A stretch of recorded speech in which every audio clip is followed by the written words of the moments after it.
कृष्णा करुणा सिंधु दीनबंधु जगत्पते गोपेश गोपिका कांत राधा कांत नमस्तुते तप्त कांचन गौरांगी राधे वृंदावनेश्वरी वृषभानुसुते देवी प्रणमामि हरिप्रिये वाञ्छाकल्पतरुभ्यश्च कृपा सिन्धुभ्येव च पतितानां पावनेभ्यो वैष्णवेभ्यो नमो नमः। जय श्री कृष्ण चैतन्य प्रभु नित्यानंद श्री अद्वैत गदाधर शिवासादि गौर भक्तवृंद हरे कृष्णा कृष्णा कृष्णा हरे हरे हरे राम राम राम हरे हरे। ओम नमो भगवते वासुदेवाय। ओम नमो भगवते वासुदेवाय। ओम नमो भगवते वासुदेवाय। ओम नमो भगवते वासुदेवाय। ओम नमो भगवते वासुदेवाय। ओम नमो भगवते वासुदेवाय। नारायणं नमस्कृत्य नारायण नमस्कृत्य नरं चैव नरोत्तमं नरं चैव नरोत्तमं देवीं सरस्वतीं व्यासं देवीं सरस्वतीं व्यासं ततो जयमुदीरये। ततो जयमुदीरये। नष्टप्रायेषु अभद्रेषु प्रायेषु भद्रेषु नित्यं भागवत सेवया यं भागवतं सेवया भगवती उत्तमा श्लोके भगवती उत्तमश्लोके भक्तिर्भवति नष्टिके। मुक्तिर्भवति नैष्टिकी। श्रीमद् भागवतम प्रथम स्कंद चतुर्दश अध्याय श्लोक संख्या 42 श्लोक के ऊपर हम लोग अभी चर्चा करेंगे।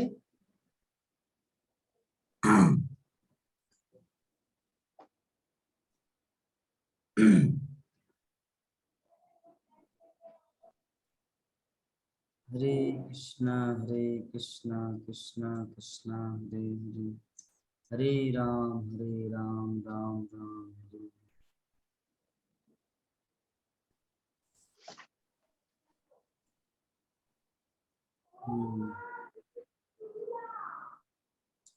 माता जी पुस्तक है भागवतम है आपके पास? जी प्रभु जी, ले आ रहा है प्रभु जी।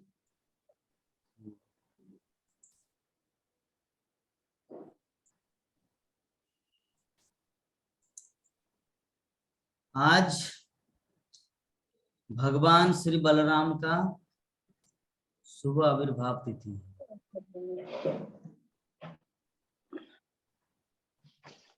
हम सभी को पता है बलराम कौन है? आदि गुरु। प्रभु जी,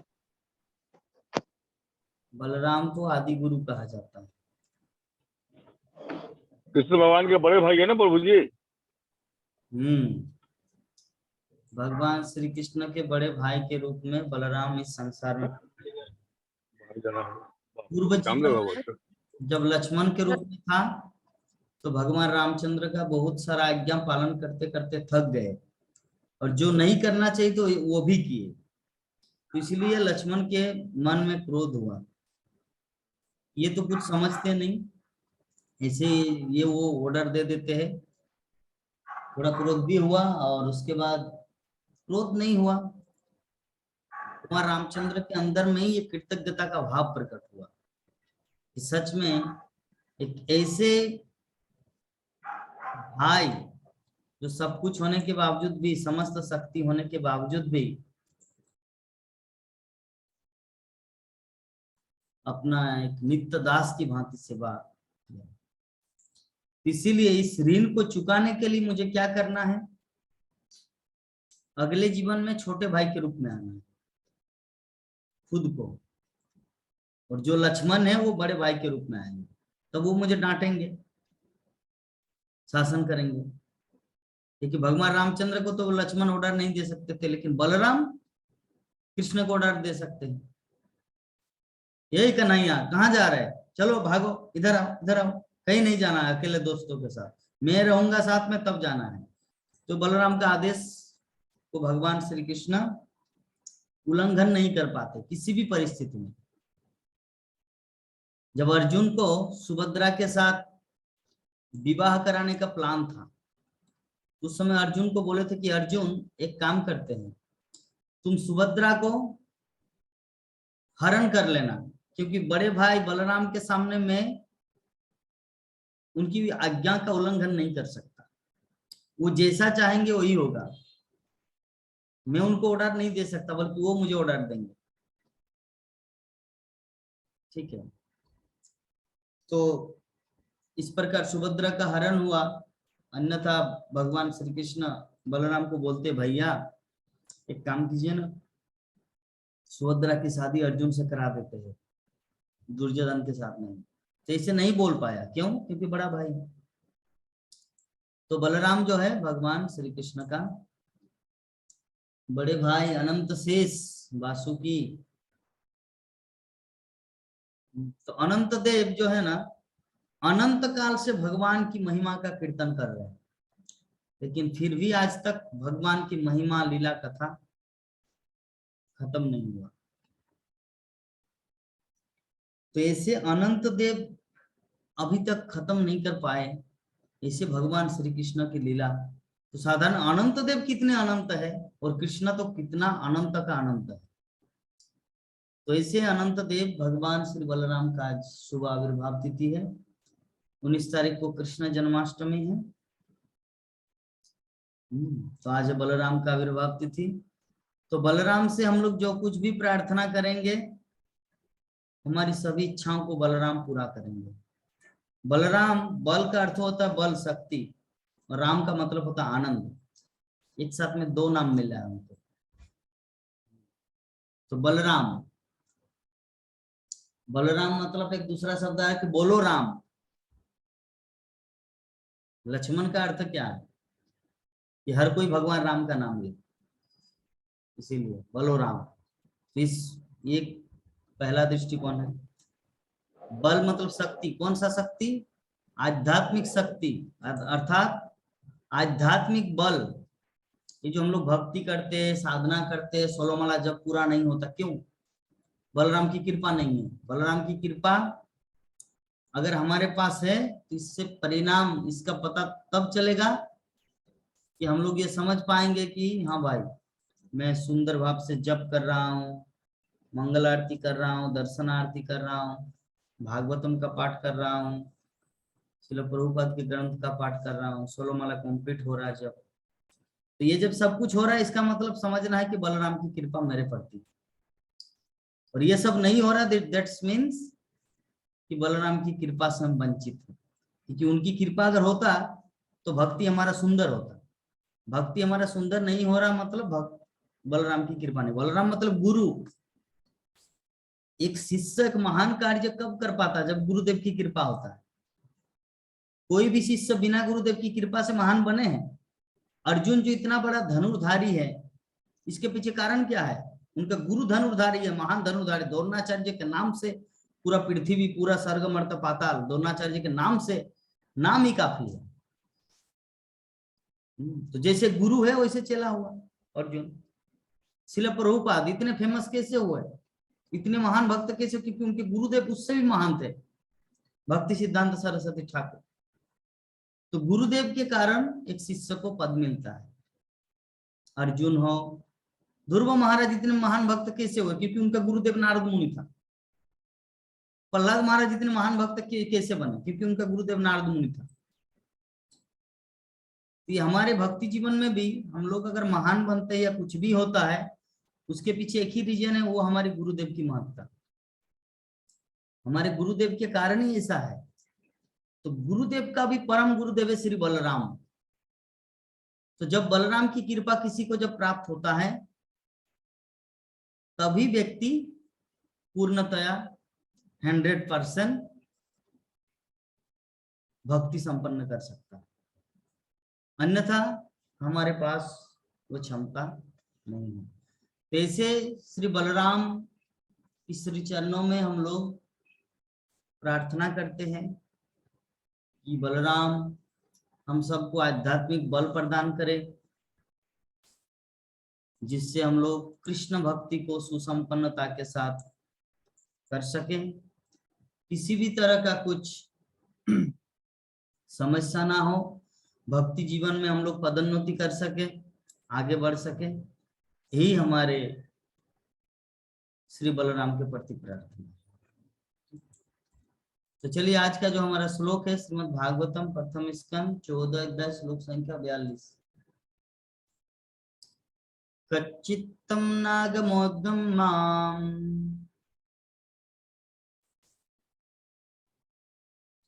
गम्मां वासत्कृतां स्त्रियं गम्यं वात्सकृत्यां स्त्रियां पराजितो बाथो भवान् पराजितो वाथ भवान् उन्नतमेर्नाशमे पथि उन्नतरमेनय पथि नम समय पथि कच्चित्तं नागमो गम्मां कचितं नागमो गम्यां गम्मां वासत्कृतां स्त्रियं गम्यां वात्सकृत्यां स्त्रियं पराजितो बाथ भवान् पराजितो वाथ भवान् न उत्तमेर्नाशमे पथि। नौत्मेना समय पति। हरे कृष्ण। हरे कृष्ण। कचितं नागमो यागम्य चित्तं नागमो गम्मां गम्यां वात्सकृत्यां स्त्रियं गम्मां वासत्कृतां स्त्रियं पराजितो वाथ भवान् पराजितो भात भवान् नत्मै नर समय पति। न उत्तमेर्नाशमे पथि।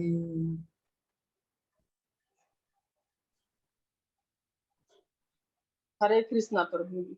हरे कृष्ण। पढ़िए। जी प्रभु जी निकाल रहे हैं।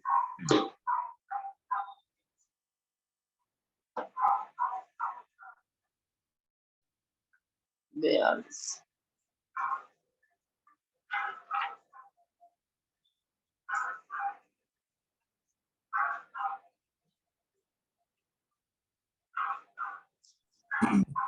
पढ़िए माता जी अनुवाद तात्पर्य। जी पढ़ रहे हैं प्रभु जी। हरे कृष्णा प्रभु जी। सभी भक्त लोग पे दंडवत प्रणाम। क्या तुमने दुष्चरित स्त्री से समागम किया है अथवा सुपात्र स्त्री के साथ तुमने भद्र व्यवहार नहीं किया अथवा तुम मार्ग में किसी ऐसे व्यक्ति के द्वारा पराजित किए गए हो जो तुमसे निकृष्ट है या तुम्हारे समकक्ष हो। जगत गुरु शिला प्रभुपाद की जय। तात्पर्य। इस श्लोक में ऐसा प्रतीत होता है कि पांडवों के काल में पुरुष तथा स्त्री को कतिपय परिस्थितियों में मुक्त ही समागम करने दिया जाता था।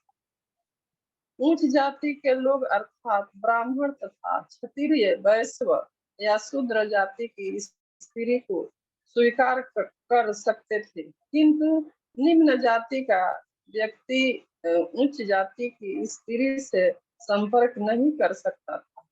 यहाँ तक कि क्षत्रिय भी ब्राह्मण जाति की स्त्री से समागम नहीं कर सकता था। ब्राह्मण की पत्नी 7 माताओं में से एक मानी जाती है। अपनी माता, गुरु अथवा शिक्षक की पत्नी, ब्राह्मणी, राजा की पत्नी, गाय, भाय तथा पृथ्वी, ये सप्त मातृकाएं हैं। पुरुष तथा स्त्री के ऐसे समागम को उत्तम तथा आश्रम असर अधम अधम कहा जाता था। ब्राह्मण पुरुष तथा क्षत्रिय स्त्री का समागम उत्तम होता था, किंतु क्षत्रिय पुरुष तथा ब्राह्मण स्त्री का समागम अधम होता था, अतएव कुत्सित माना जाता था। यदि कोई स्त्री किसी पुरुष के पास समागम की इच्छा से जाए तो उसे कभी माना नहीं करना चाहिए। लेकिन जैसा कि ऊपर कहा गया है, विवेक से काम लेना चाहिए। जिनके पास हिडम्बा आई थी और वह शूद्र से भी निम्न जाति की थी, यताति से ने शुक्राचार्य की पुत्री के साथ विवाह करने से इनकार कर दिया था, क्योंकि शुक्राचार्य ब्राह्मण थे, व्यासदेव ब्राह्मण थे। उनसे पांडु तथा धृतराष्ट्र को जन्म देने के लिए कहा गया था। सत्यवती मछुआरे की जाति की कन्या थी, लेकिन महान ब्राह्मण पराशर द्वारा उससे व्यासदेव का जन्म हुआ। अतएव स्त्री के साथ समागम के अनेक उदाहरण हैं, किंतु ये सारे समागम न तो निंदनीय थे, न ऐसे समागम के परिणाम बुरे थे। पुरुष तथा स्त्री का समागम स्वाभाविक है, लेकिन इसे भी विधान पूर्वक होना चाहिए, जिससे सामाजिक प्रतिष्ठा न बिगड़े या वर्ण संकर की वृद्धि होने से विश्व में अशांति न फैले। क्षत्रिय के लिए यह निंदनीय है कि वह अपने से निम्न या समकक्ष बल वाले से पराजित हो। यदि कोई हारे तो उसे किसी श्रेष्ठ शक्ति से हराना चाहिए। अर्जुन भीष्मदेव से पराजित हुए थे और कृष्ण ने उन्हें विपत्ति से बचाया था। यह अर्जुन के लिए अपमान नहीं था, क्योंकि भीष्मदेव सभी प्रकार से अर्जुन से श्रेष्ठ थे, चाहे आयु को ले, समान को ले या बल को ले। लेकिन कर्ण अर्जुन के समकक्ष था, अतएव कर्ण से युद्ध करते हुए अर्जुन संकट में था। अर्जुन को यह बुरा लगा, अतएव कर्ण छल से भी मारा गया। क्षत्रिय के ऐसे ऐसे कार्य होते हैं। और महाराज युधिष्ठिर ने अपने भाई से पूछा कि द्वारिका से घर आते हुए कहीं कोई प्रतिकूल घटना तो नहीं घट गई? हरे कृष्णा प्रभु।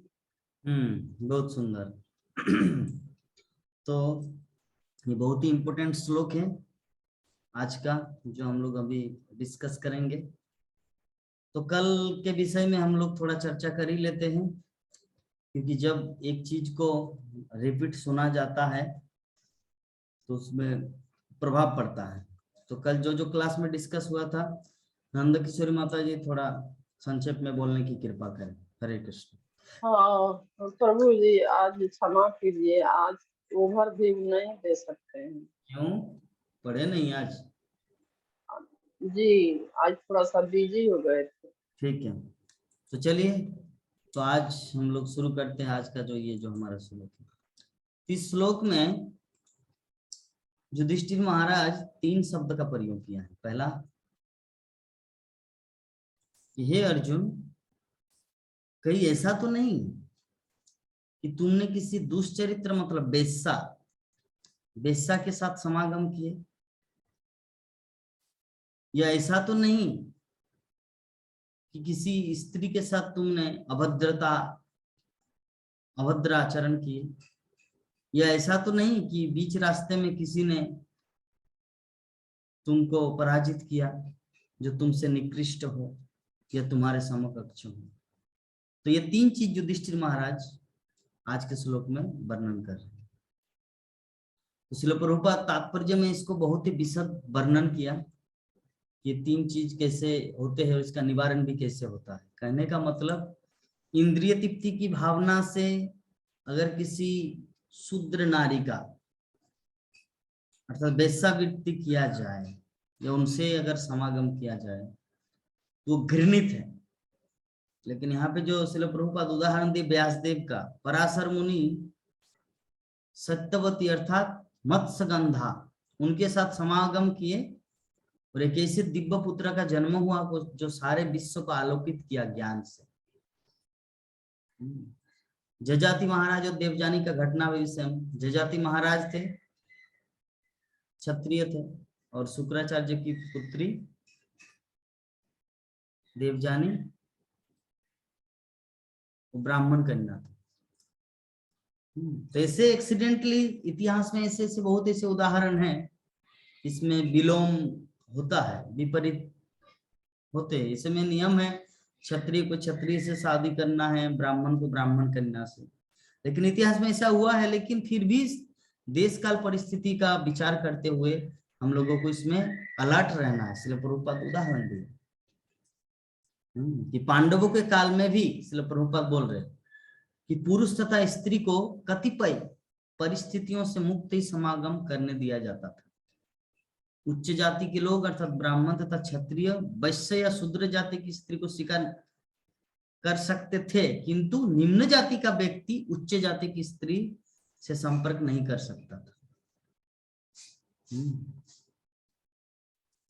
और जो व्यासदेव अंबा अंबालिका अंबिका, अंबा तो नहीं, अंबिका और अंबालिका के साथ एक दासी आए थे, दासी मतलब शूद्र। तो व्यासदेव ने जो भी हो जादू के माध्यम से या जिस हाथी स्पर्श किया, समागम किया, ऐसा नहीं कि यौन क्रिया करना पड़ा बच्चे उत्पादन करने के लिए। व्यासदेव भगवान है, कुछ भी कर सकता है। अंगानि जस्य सकलेन्द्रिय वृत्तिमंती पश्यन्ति पांति कलयन्ति चिरं जगन्ति। उसका एक अंग दूसरे अंग का काम करता है। हम लोग मुंह से खा सकते हैं, हाथ से छू सकते हैं, लेकिन भगवान हाथ से खा सकते हैं, आंखों से बोल सकते हैं, मुंह से देख सकता है। ये कृष्ण है। अंगानि जस्य सकलेन्द्रिय वृत्तिमंती, एक अंग दूसरे अंग का कार्य करने में सक्षम है। इसीलिए भगवान को परम पुरुषोत्तम या पूर्ण पुरुषोत्तम कहा जाता है। ठीक है, तो तेरे द्वापर युग में भी ये चीज अलाउ नहीं था। मतलब एक ब्राह्मण या क्षत्रिय जाति शूद्र नारी से संपर्क कर सकता था, लेकिन कोई शूद्र ब्राह्मण कन्या से संपर्क नहीं कर सकता। ठीक है, तो यहां तक कि क्षत्रिय भी ब्राह्मण जाति को, मतलब ब्राह्मण जाति की स्त्री से समागम नहीं कर सकता था। तो ब्राह्मण की पत्नी 7 माताओं में से एक मानी जाती है। हम लोग जानते हैं 7 प्रकार की माता है, उनमें से अपनी माता, गुरु माता अर्थात गुरु की पत्नी, ब्राह्मणी, राजा की पत्नी रानी, वो भी एक माता है। गाय, धाई, धाई मतलब जो प्रसव के समय जो बच्चे का जन्म होता है, धाई, तथा पृथ्वी, ये 7 प्रकार की माताएं हैं। तो पुरुष तथा स्त्री के ऐसे समागम को उत्तम तथा अधम कहा जाता है। 2 तरह का है। जैसे संगम, समागम भी ऐसा नहीं कि किसी के साथ भी आप संगम कर ले तो वो उत्तम ही है। उत्तम का उदाहरण जैसे व्यासदेव का, पराशर मुनि का भी, पराशर मुनि और व्यासदेव दोनों का। पराशर मुनि ने सत्यवती के साथ समागम किए, पराशर का जन्म हुआ। पराशर ने वो दासी पुत्र, जो दासी शूद्रानी, उनके साथ संगम किए। संगम मतलब वैसा संगम नहीं जस्ट हाथ से स्पर्श किया या बिजली की तरह जब आंखों से, जैसे भगवान बोलते हैं ना, मया दक्षिण प्रकृति सूयते सचराचरम, मेरी दृष्टि से ही सब कुछ होता है। तो जब मेरी दृष्टि से सब कुछ होता है तो उसके लिए क्या समागम करने का जरूरत होगा? किसी माता जी, किसी स्त्री के गर्भ में बच्चे उत्पन्न करने के लिए नहीं, जस्ट इन्फ्लुएंस। अगर सिर्फ भगवान ग्लेंसिंग ओनली देखेंगे, गर्भधारण हो जाएंगे। ये कृष्ण की शक्ति है। तो व्यासदेव कौन है? कृष्ण है, सत्ता में से अवतार है भगवान। तो व्यासदेव जस्ट स्पर्श किए थे, बस गर्भधारण हो गया। तो व्यासदेव, ये इसे कहते उत्तम, क्योंकि एक विदुर जैसे पुत्र प्राप्त हो। तो उत्तम और अधम माना जाता है, दो तरह का समागम होता है। ठीक है। तो ब्राह्मण पुरुष तथा क्षत्रिय स्त्री का समागम उत्तम होता है। ब्राह्मण पुरुष तथा क्षत्रिय स्त्री अगर हो तो वो उत्तम होता है, किंतु क्षत्रिय पुरुष तथा ब्राह्मण स्त्री का समागम अधम होता है, अतएव उसे कुत्सित माना जाता था। कोई स्त्री, यदि कोई स्त्री किसी पुरुष के पास समागम की इच्छा से जाए तो भी उसे कभी मना नहीं करना चाहिए, लेकिन जैसा कि ऊपर कहा गया है, विवेक से काम लेना चाहिए। शिल प्रभुपाद तात्पर्य में लिख रहे हैं, भीम के पास हिडिंबा आई, वो शूद्र से भी निम्न जाति की थी हिडिंबा, और जजाति ने शुक्राचार्य की पुत्री के साथ विवाह करने से इनकार कर दिया था, क्योंकि शुक्राचार्य ब्राह्मण थे, व्यासदेव ब्राह्मण थे।